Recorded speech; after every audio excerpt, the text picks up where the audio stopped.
Bueno, un saludo muy especial para todos y todas. El día de hoy les voy a hablar sobre la solución de la guía 1, Nutrición en los seres vivos. Esta fue una guía trabajada hasta el 30 de abril y los objetivos de aprendizaje abordados fueron identificar los principales mecanismos y procesos involucrados en la nutrición de los seres vivos, comprender la importancia de la fotosíntesis y de la respiración celular en la nutrición de las plantas y diferenciar la nutrición autótrofa y heterótrofa. En la actividad 1, en el punto 1, me decía, analiza las imágenes y lee los enunciados. Luego escriben las líneas A si hacen referencia al anabolismo o C si hacen referencia al catabolismo.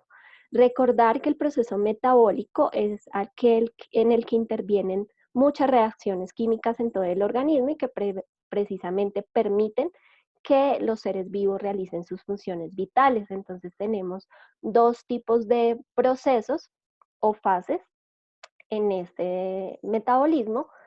Por su parte está el anabolismo, que es un proceso en el que hay una fase de construcción de moléculas complejas a partir de moléculas simples en donde hay gasto energético. ¿Listo? Y por su parte el catabolismo es una fase de degradación de moléculas complejas en moléculas simples con la liberación de energía. Entonces, ¿qué me pide acá? Me dice, forma moléculas complejas a partir de moléculas simples. Entonces, ¿cuál imagen estaría más relacionada con esta? Precisamente la de anabolismo. Acá vemos moléculas simples, inversión de energía, me forma moléculas complejas. Entonces, A. Requiere la inversión de energía para su realización, anabolismo, de nuevo.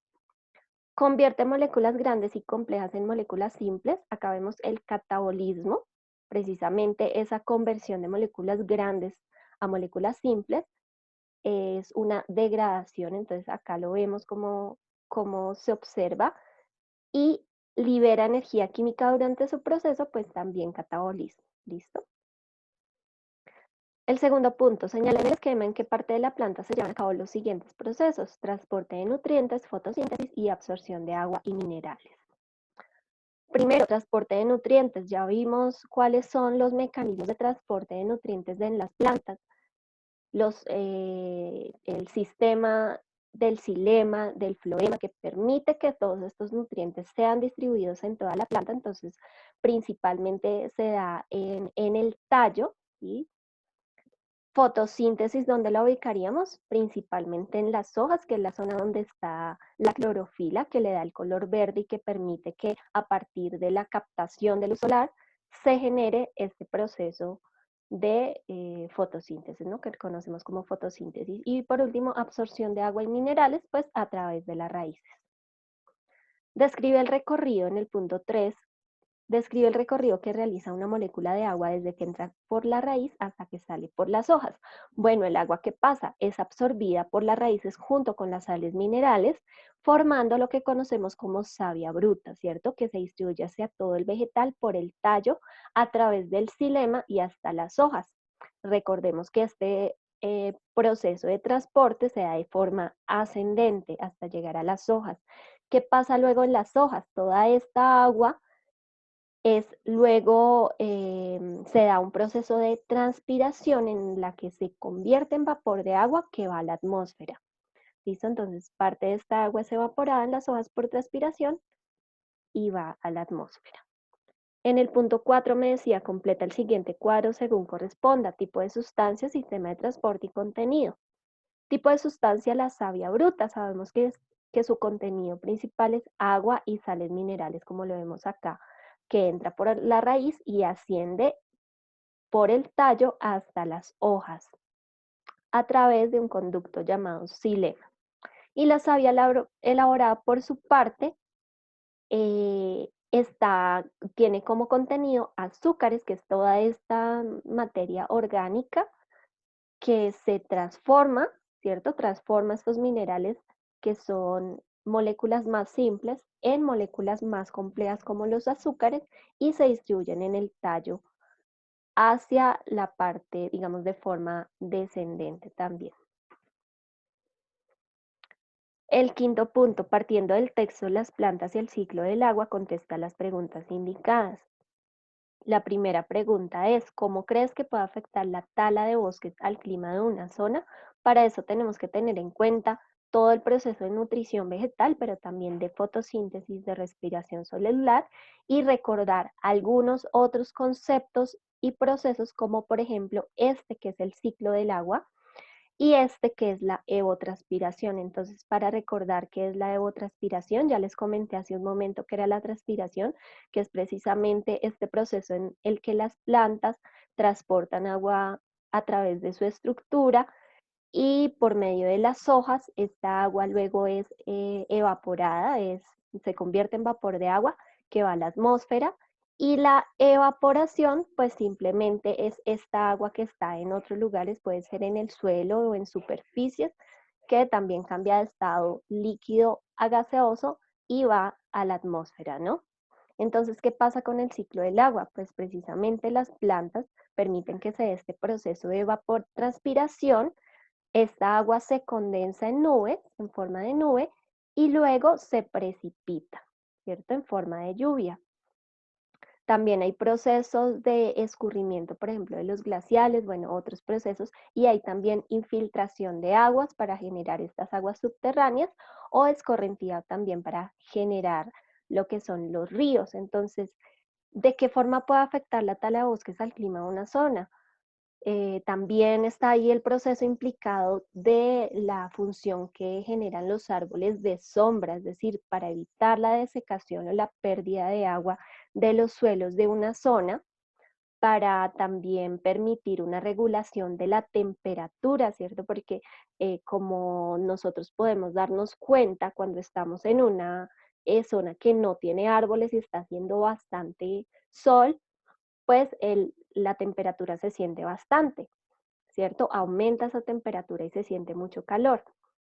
Pero cuando estamos en una zona que tiene bastantes árboles, se regula esa temperatura, baja la temperatura y permite que haya también una estabilidad. Además de que permite también que haya todo este proceso de, eh, digamos, de mantenimiento del agua, de los suelos y de las mismas estructuras de las plantas y pues de la superficie en general donde están estos bosques. ¿Listo? Entonces, esas serían algunas de las digamos, funciones que realizan los bosques. Entonces, las consecuencias que atraería la tala de bosques para el clima de una zona serían esos, aumento de la temperatura, desecación del suelo, principalmente. Partiendo del texto, igual contesta las preguntas indicadas. Como sabemos, las plantas producen gran cantidad de oxígeno. ¿Qué pasaría si se talaran todos los bosques del mundo? Entonces, para ello tenemos que tener en cuenta no solo la función de los árboles de producción de oxígeno, sino también otras adicionales que les quiero contar. Entonces está, por ejemplo, generan humedad y reducen la temperatura del ambiente, que está relacionada con la anterior. Es el hábitat de muchas especies animales y vegetales, absorben CO2, reducen la erosión del suelo, nos protegen de los rayos ultravioleta, em, también conservan la carga genética, purifican el aire, son vida en su estado más puro y tienen el poder de sanar, bueno, entre otros. Entonces, ¿qué pasaría con la tala de bosques o lo que conocemos nosotros también como deforestación? Así se conoce este proceso en el que hay pérdida de la cobertura de bosques en una zona. Entonces, primero, menor cantidad de producción de oxígeno. Digamos que no es que nos quedemos sin oxígeno totalmente en el mundo, porque los océanos producen aproximadamente la mitad del oxígeno del planeta, pero los bosques pues, producen esa otra mitad del oxígeno. Entonces sí habría unas consecuencias muy graves respecto a la producción de oxígeno del planeta, por lo que estaríamos expuestos, pues, digamos, a muchas problemáticas en términos de esa producción, pérdida de muchos animales, especies y pues obviamente afectación del ser humano. También desequilibrio climático, como les comenté, aumento de la temperatura, pérdida de biodiversidad, extinción de especies, inundaciones y sequías y disminución de la oferta de agua. Entonces los bosques son muy importantes para regular el clima del planeta y para también generar esta producción de este gas que es vital para todos los seres vivos, que es el oxígeno. El C me dice, diseña una estrategia para concientizar a las personas sobre la importancia de los bosques, en la que incluyes mensajes claves y canales diversos para comunicarlo a la mayor cantidad de personas posible. Descríbela a continuación y haz una representación gráfica que muestre las etapas. Entonces, la idea general de este punto era que ustedes me pudieran contar de qué forma ustedes podrían comunicar muy claramente y por diversos canales, como lo comenta acá, el tema de la importancia de los árboles, de acuerdo a lo que vimos anteriormente, a los puntos anteriores, a lo que ustedes pudieron investigar, a lo que ustedes conocen y también, pues digamos, a lo visto en las clases. Entonces, para generar una estrategia de concientización o de comunicación, entonces, ¿qué tenemos que hacer? Primero, definir los objetivos, escoger el público objetivo, es decir, a quién va dirigido, si va, por ejemplo, dirigido a solo mi familia o si yo quiero comunicarlo a más personas fuera de mi familia, de pronto solo, de pronto el curso de mi colegio. Seleccionar los medios de comunicación, entonces, ¿qué canales voy a usar? Si voy a usar, si lo quiero comunicar a través de WhatsApp, si lo quiero comunicar a través de mis redes sociales, no sé, que yo ponga una imagen en Facebook o un video que hable sobre la importancia de los bosques y genere ahí unas reflexiones, o lo puedo comunicar también a través de una cartelera física que yo ponga en el conjunto donde vivo, donde diga la importancia de los bosques, que haga de pronto algunos gráficos, dibujos, definir el plan de acción, el contenido y los mensajes. Muy importante que ustedes pudieran colocar, por ejemplo, si era el caso de un cartel, hacer un cartel muy claro en el que dijera, como de pronto les mostré acá, de pronto una imagen así de un árbol en el que diga cuáles son las funciones de ese árbol y por qué es importante cuidar los bosques. Colocarlo en un lugar visible y pues que fuera muy claro este mensaje, ¿no? Asignar responsables, bueno, el responsable o la responsable es cada uno y cada una de ustedes. Y listo, digamos que esa era como la idea de esta actividad, que ustedes me mostraran como paso uno, diseñar el mensaje. Paso 2, escribirlo en una cartelera. Paso 3, publicarlo en mi muro de Facebook. Paso 4, generar una reflexión. Y ya, digamos que esa era la idea de esta actividad. En la actividad 2, el primer punto me decía, lee los enunciados y completa las etapas de la nutrición en heterótrofos con las siguientes palabras: excreción, absorción, metabolismo, ingestión y digestión. Entonces, el primero me dice, es la incorporación de alimentos al organismo. Y las que muchos y muchas de ustedes escribieron, por ejemplo, en este punto, digestión, ¿no? Acuérdense que la incorporación de alimentos se llama ingestión, ¿cierto? Yo ingiero un alimento. En cambio, la digestión ya es un proceso mucho más amplio en el que los alimentos ya se degradan en partículas simples para ser asimilados por el organismo. Entonces, yo cuando ya ingiero el alimento, hay todo un proceso en el organismo, en mi sistema digestivo, que hace que todas esas partículas de alimentos se degraden. En el estómago, por ejemplo, es donde es la fase de mayor degradación y ya luego sean absorbidos en el intestino. Entonces, el siguiente es la absorción, entonces, que es precisamente donde los nutrientes son transportados a cada célula del organismo. Esto sucede en el intestino delgado, ¿cierto? A través de las vellosidades del intestino, estos nutrientes viajan a través del sistema circulatorio a las demás células del cuerpo y de esta forma poder cumplir todas nuestras funciones vitales. El metabolismo, ya lo había comentado al inicio, es el conjunto de transformaciones químicas ocurridas en las células del organismo que precisamente permiten que se generen esas funciones vitales. Y la excreción, esta sí es la eliminación de esos productos de desecho.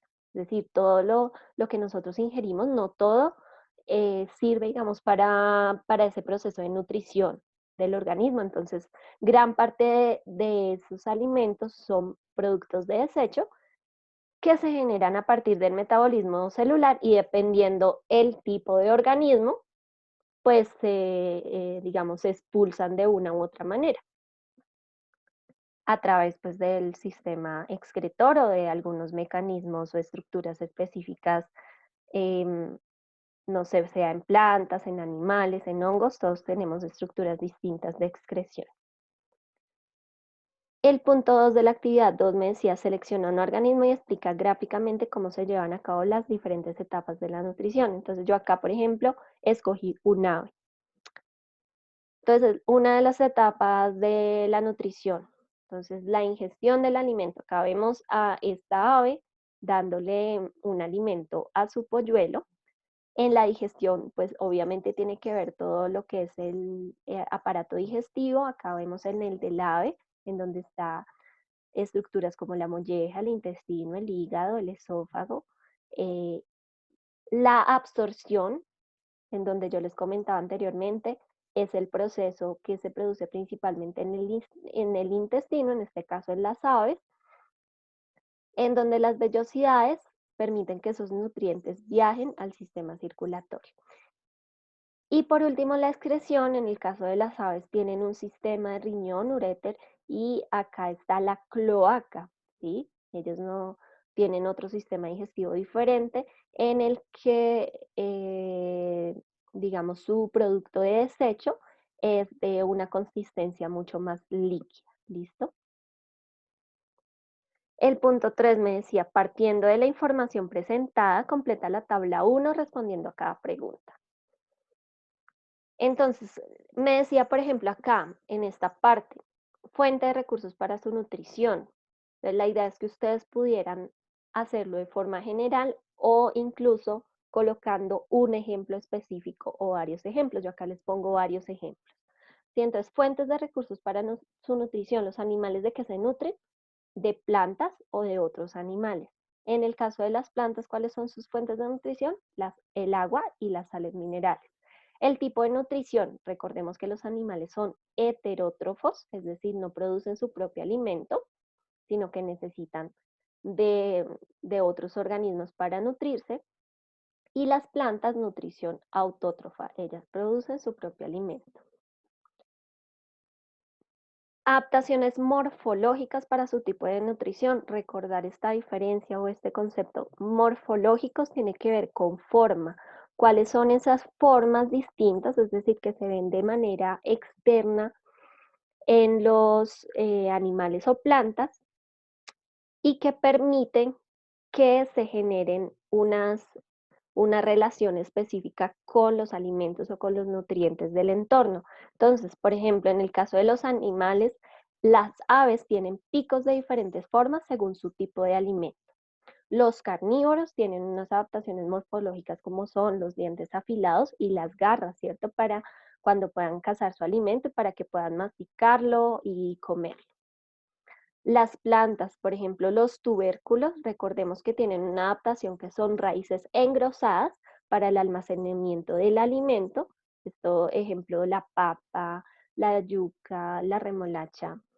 Por ejemplo, en plantas que son de un tamaño pequeño, si pensamos en un ecosistema como un bosque tropical, no sé, digamos el Amazonas, estas plantas, como están en una zona más baja y hay árboles muy altos, no pueden hacer fotosíntesis muy bien, no se les facilita mucho porque no hay mucha llegada de luz solar, entonces, ¿qué adaptación?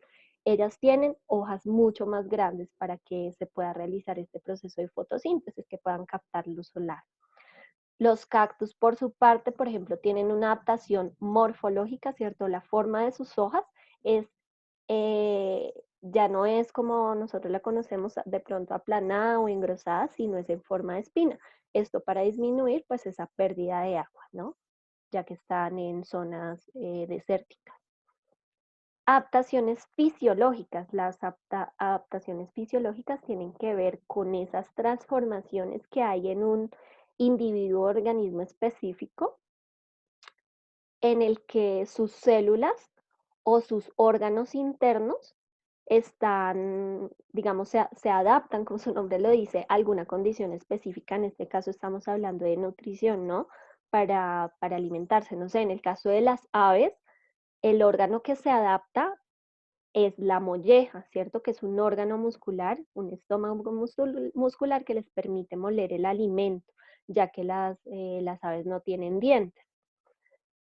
Por ejemplo, en el oso polar, otra adaptación fisiológica, esto es de todo su organismo, se relaciona con un proceso llamado hibernación. Entonces, cuando ellos en una época del año, ¿cierto? Cuando hay verano, primavera, incluso en otoño, donde pueden encontrar mucho más alimento, ellos consumen este alimento y ya en la época de invierno, en unas épocas específicas, durante varios meses, hibernan, entran en este estado de hibernación en el que disminuyen sus procesos metabólicos, es decir, hay menor gasto de energía y por eso pueden resistir un poco más tiempo sin alimento, ¿listo? Porque están gastando menos energía, es decir, no se están moviendo, no están corriendo y buscando alimentos. En el caso, por ejemplo, de las plantas, hay plantas carnívoras, que ustedes ya las han escuchado y de pronto han visto. Ellas producen unas sustancias, por ejemplo, pegajosas que permiten que cuando los insectos se acerquen queden ahí pegaditos.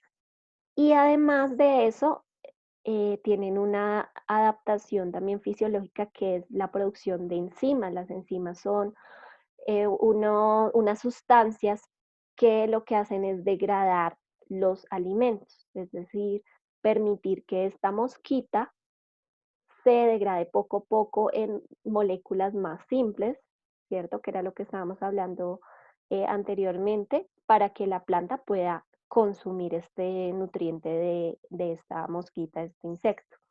Los cactus también tienen, esta ya no es una adaptación morfológica, ¿cierto? No tiene que ver con la forma de su estructura, sino con algo de adaptación de sus células o de su organismo interno. Entonces, ellas, ¿qué pasa? Abren los estomas en la noche para evitar la pérdida de agua en el día.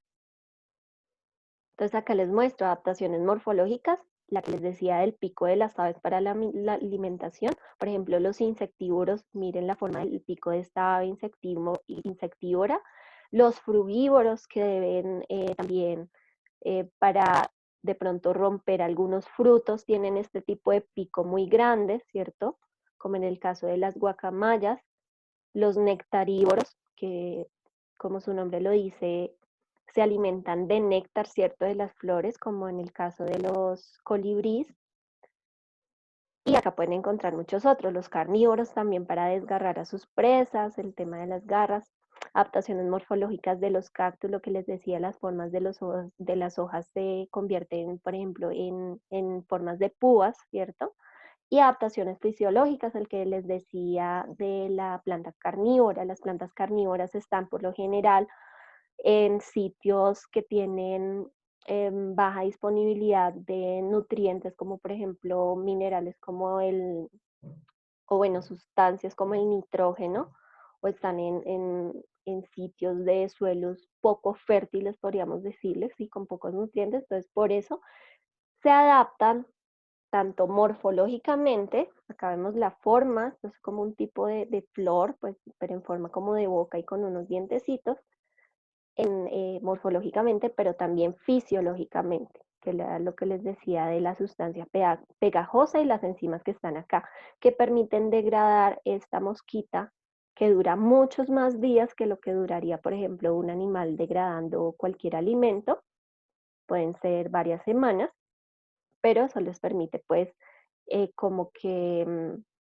responder ante una situación o condición específica del medio, que es esa falta de nutrientes en el suelo, ¿cierto? Y la molleja, que les decía de las aves, es un estómago muscular que permite trozar y moler el alimento. El punto 4 me decía, a continuación representa gráficamente una cadena alimenticia indicando el proceso de intercambio de materia y energía, iniciando desde la nutrición en las plantas hasta que llega a un consumidor, que puede ser carnívoro u omnívoro. Este es un ejemplo. Entonces acá me decía, intercambio de materia y energía. Precisamente la energía, acuérdense que no se crea ni se destruye, sino que se transforma. De igual manera la materia. Entonces acá la energía principal inicial para los productores es la luz solar. Acá realizan todo el proceso de fotosíntesis, ¿cierto? Con ayuda del agua, las sales minerales y demás. Acá en este caso es un ejemplo del pasto.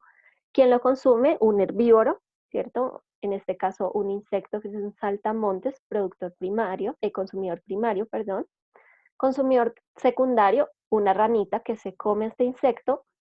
En este insecto, ¿qué va? Pues precisamente toda la energía y materia que había en este pasto, pero transformada. A este consumidor secundario lo consume un consumidor terciario, que es una serpiente, también de nuevo materia de energía transformada, pero continúa estando presente. Y el consumidor final es un halcón, ¿cierto? También otro carnívoro. Y en este caso, bueno, adicioné acá este, que es un descomponedor, que también tiene una función muy especial y muy importante en el proceso de, digamos, de intercambio de materia y energía en los ecosistemas, ¿cierto? Que son precisamente cuando este halcón muere, toda esta materia orgánica se degrada en el suelo y es consumida y transformada por hongos, por microorganismos. Y en el suelo, acuérdense que están principalmente, y las plantas lo que pueden consumir son moléculas simples. Entonces lo que hacen estos descomponedores es convertir esta materia orgánica, que son moléculas complejas, en moléculas más simples para que puedan ser de nuevo ingresadas al ciclo, ¿no? Al ciclo de intercambio de materia de energía. Y bueno, eso es todo. Muchísimas gracias. Les envío un gran abrazo virtual.